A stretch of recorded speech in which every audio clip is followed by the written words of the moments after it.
The room went silent the moment Robert F. Kennedy Jr. stepped onto the stage.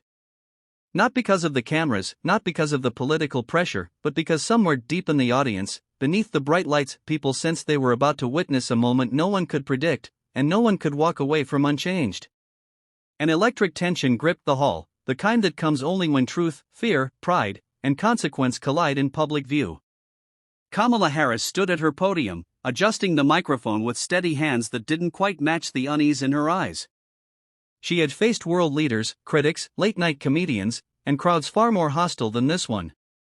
Yet tonight felt different. Tonight wasn't about applause or talking points. Tonight was about the border, and the American families whose lives had quietly unraveled in its shadow. And Kennedy, with his gravelled voice and unwavering stare, was ready to unravel everything she believed she had prepared for. The moderator barely finished the first question when Kennedy leaned forward. "Madam Vice President," he said. "You were appointed border czar 3 years ago. Can you name a single family from McAllen, El Paso, or Tucson you sat with personally, one you listened to, face-to-face, before drafting your border strategy?" A collective breath pulled the room inward. Kamala blinked, just once. It was the kind of blink that broadcasts panic to thousands watching at home. Kennedy didn't let the silence breathe. "Because I have sat with hundreds.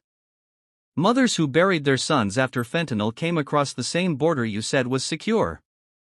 Fathers who lost their daughters in the desert because traffickers promised them the American dream and delivered them to a grave."